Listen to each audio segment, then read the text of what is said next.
Mga kapatid, naranasan na ba ninyong ma-reject?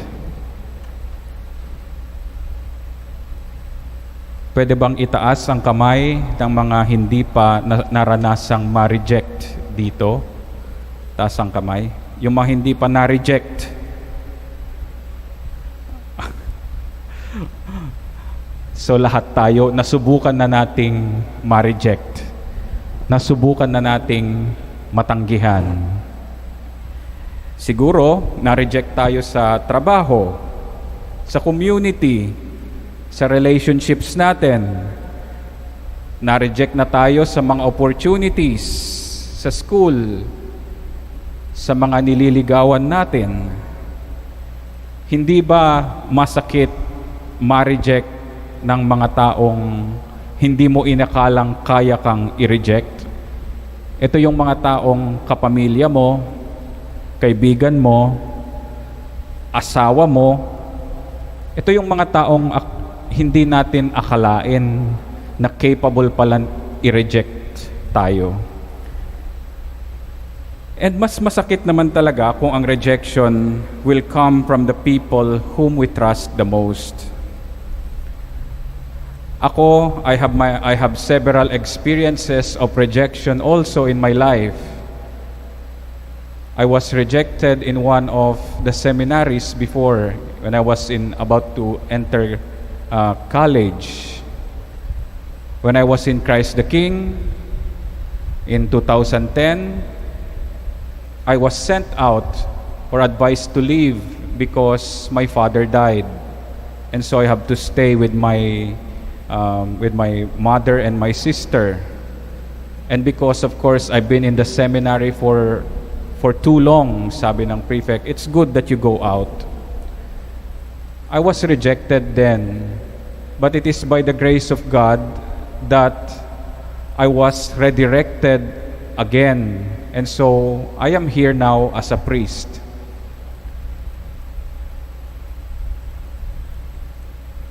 Pero tatanungin din natin, which is tinanong ko rin sa sarili ko noon, bakit may mga rejections sa buhay natin? Why are we experiencing rejections? There are various reasons, of course, to why we are being rejected. First, we are rejected because what we ask for is not for us. Hindi para sa atin yung mga hinihiling natin. Second reason is because what we ask for rightly belongs to us, but in time. Para sa atin naman talaga yan, but not yet. Hindi pa muna ngayon. Puntahan natin yung unang reason. Humiling tayo, lumapit tayo, pero na-reject tayo. And when we are rejected, in a sense na it is not for us, ibig sabihin nito, the rejection that we experience is a moment of redirection, so that the rejection is redirection. Kung ang isang pintuan ay nagsara na para sa atin, ibig sabihin, mali ang ating pinasukan. Ibig sabihin, dapat hanapin natin, humanap pa tayo ng ibang pintuang nararapat sa atin. And rejection assumes a new meaning to us. It is, this kind of rejection is the refiguring of our life's path, of our perspectives, of our hearts, that eventually, ngayon na-reject tayo, pero matatagpuan din natin yung kung ano ang para sa atin. Paano naman, Father, kung ang Diyos mismo ang nag-reject sa akin? Nagdasal naman ako, humiling naman ako, mabait naman ako, pero bakit, Father, na-reject ako ng Diyos?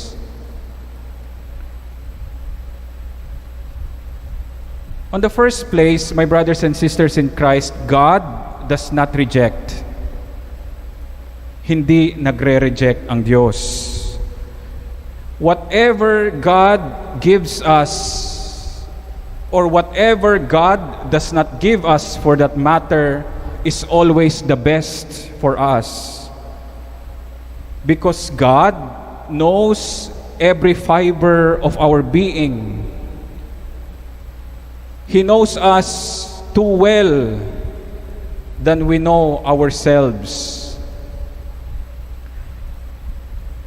He knows the upgrades that are compatible with our specifications because He is our Creator. And it's just a matter of time wherein we will realize na yung mga akala natin na rejections ng Diyos sa buhay natin is a matter of redirection. God leading us to another way, the best way, the ideal way, the compatible way for us. Punta naman tayo sa pangalawa. There are rejections because what we ask for belongs to us, but not yet. Hindi pa sa ngayon. Darating yung time. Kapag nireject tayo dahil hindi pa dumarating yung time para sumaatin yung mga hinihiling natin at gusto nating makamit, then rejection becomes purification. Rejection becomes purification and incubation of our maturity so that we will be more prepared to rise to the occasion of becoming receivers of the gifts we ask for. Siguro napaka-special ng gift na yan, pero kailangan tayong ihanda ng Diyos. And in that case, the rejection, this temporary, momentary rejection is a moment for purification to incubate our maturity and capability to receive. Sabi nga ng isang sikat na vlogger, si Jaina San Diego, di ba? Kung friend niyo siya sa Facebook, sabi niya, and I was touched by one of her posts, sabi niya, one of the coolest things about God is even His no has blessings written all around it. Even the seemingly rejections of God has blessings in them. Even the delays of God has grace in them. And so it also applies to our relationships. Kapag na-reject tayo ng mga minamahal natin, na-reject tayo sa trabaho natin, na-reject tayo ng mga asawa natin, ng mga kakilala natin, it may be because the giver is not yet ready to give, or that the receiver is not yet ready to receive. It's a matter of being prepared. And most of the time, it depends on this preparedness. Mga kapatid, rejection ang nangyari kay Jesus sa ating ebanghelyo ngayong linggong ito. He was rejected by the people he considered his own, mga kakilala niya, mga fellow men niya from Nazareth. And they were not ready to receive Him and acknowledge Him as the Messiah. Why? Because they were waiting for someone else. Hindi nila akala na itong kakilala nilang sobrang-sobra, yung dating nakikita nilang gumagawa ng mga cabinet nila, ng mga tables nila, na isang karpintero lamang, ay makagagawa ng mga nakakamanghang bagay. They were not prepared. And yet, it was in their unpreparedness that God worked secretly, clandestinely, to test their hearts. And the problem is they rejected Jesus. In rejecting Jesus, they rejected the coming of the kingdom of God. They rejected Jesus by their wrong judgments. They rejected Jesus by their scorn, but by their too much familiarity and contempt. And by rejecting Jesus, they rejected the kingdom of God, because Jesus is the kingdom in person. He is the auto basileia, as Origen considers Jesus. He is the message and the messenger. And so when you receive the messenger, you already receive or deny the message itself. And of course, alam natin ang nangyari. Their rejection led for no favors gained in their midst. Pero para kay Jesus, naging klaro yon. It became one of His defining moments that people from Nazareth, people of His own, rejected Him. And so, He was not able to fulfill miracles in Nazareth. Pero He went out from the boundaries of relationships and familiarity. And He was redirected to other places in Galilee. Very few yung miracles ni Jesus sa Nazareth. In fact, if we are going to read the whole New Testament, specifically the Gospels, Jesus performed a lot of miracles instead in Capernaum. If you attended Mass last Sunday, narinig ninyo, Jesus was able to perform miracles in the village of Naim, part of Galilee, but outside Nazareth. Ito yung the healing of Jairus' daughter and the woman suffering from hemorrhages for 12 years. He was able to perform miracles because they did not reject Him. They believed in Him. Last Wednesday, we heard Jesus being rejected in Gadara, in the place of the Gerasene demoniacs. He was rejected there. So the life of Jesus had been also filled with rejections by the people, yet it became, as I've said, the defining moments of His ministry. Bakit nila nire-reject si Jesus, Father? Bakit nga ba? Maririnig natin yan sa ating first reading. It was said that people were not able to prepare themselves and that they became rebellious to God. Prophet Ezekiel narrates these experiences wherein people rebelled against God.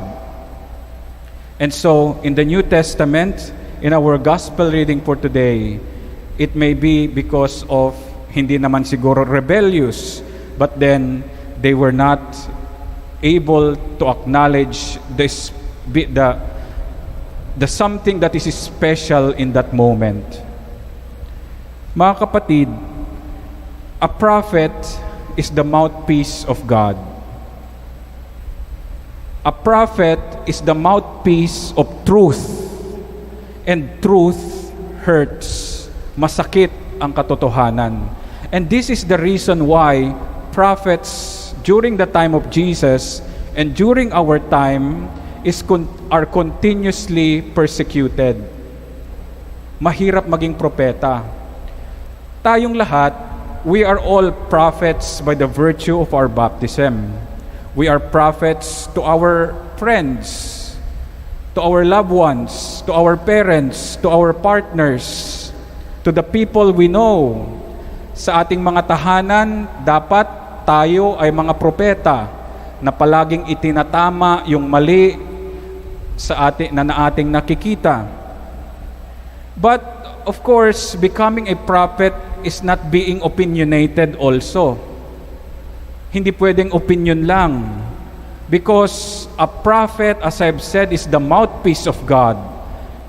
A prophet does not speak about his biases, about his own ideas, but the ideas of God. And so, kung gusto mong maging propeta sa tahanan ninyo, sa opisina ninyo, sa workplace ninyo, sa mga kaibigan ninyo, then you must be a prophet rooted in God. Paano maging propeta sa panahon ngayon, Father? Una, dapat ang propeta nagdarasal. Unless a prophet prays and asks God kung ano ang gustong sabihin ng Diyos sa taong bayan, the prophet will only speak of what he thinks, of his biases, of his issues. Pwede mong i-correct yung kapatid mo based on your experiences of him or her. Pwede mong sabihin yung mali ng kaibigan mo based only on your perspective. But if you ask God, Lord, ano ba ang gusto mong sabihin ko sa kaibigan kong ito? Lord, ano bang gusto mong sabihin ko sa kanila? Then our message will exceed the boundaries of familiarity and that we become prophets genuinely. Hindi tayo ang magsasalita, kundi ang Diyos. Pangalawa, if we want to become prophets today, my brothers and sisters in Christ, we must be willing to become the change that we would like to see thriving in the world. Maging mga pagbabago na nais nating makita sa mundo. To become prophets means to become witnesses. Para maging mga edifying individuals tayo. Hindi lang yung puro salita, hindi lang yung puro homily, pero ginagawa din natin at nagbabago rin tayo at nagiging inspiration tayo sa ibang tao. Alam nyo ba mga kapatid na nakakanerbiyos at nakakatakot din ang tumayo dito sa harapan ninyo at mag-homily? Kasi baka isipin nyo, itong paring ito, kung ano-anong sinasabi, hindi naman niya isinasabuhay. Nakakatakot po ang mag-homily kasi pwede kaming ma-reject na ganon. And we know our limitations very well. But then, the basis of the Christian message is not the weakness of the priest, but the basis of the Christian message is God Himself. The standard is not the priest. The standard is God. The standard is Jesus Christ. Kaya, huwag tayong matakot na maging propeta. Sabihin natin kung ano ang mali. Meron tayong responsibilidad na itama ang mali na nakikita natin sa lipunan natin, sa pamilya natin, sa komunidad natin. We have the responsibility to become prophets. And we have the responsibility to speak about the unspoken in our environments. Speak loud. Speak truth to power. Speak the prophetic truths that will challenge authorities, the equilibrium, the status quo. Speak the white elephants in your houses, in your homes. Speak for the voiceless and ask people to be accountable for their actions and hold the culprits accountable if need be. Kahit pa kapamilya natin yan, kahit pa asawa natin yan. And if you choose to become prophets today, my sisters and brothers in Christ, huwag tayong matakot. If we are rejected let us be rejected for the right reasons. If we are rejected, let us not be rejected for the wrong reasons. And with that, let us be rejected for the right reasons and not to settle for the acceptance of a society that has no basis for judgments.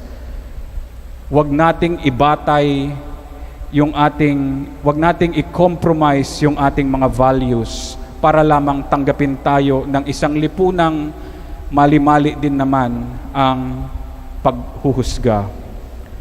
Huwag tayong matakot na maging propeta.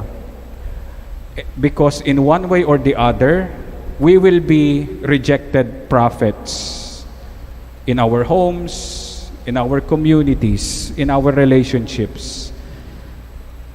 If at all, if we need comfort and consolation, let us take refuge from the words of St. Paul in our second reading. In his conversation with God, God would tell St. Paul during his moments of weakness, ang ganda ng sinabi ng Diyos kay St. Paul. Sabi niya, "My grace is sufficient for you, for power is made strengthened in weakness. I rather boast most gladly of my weakness, so that the power of Jesus Christ may dwell in me." At sabi, for when I am weak, then I am strong. Amen.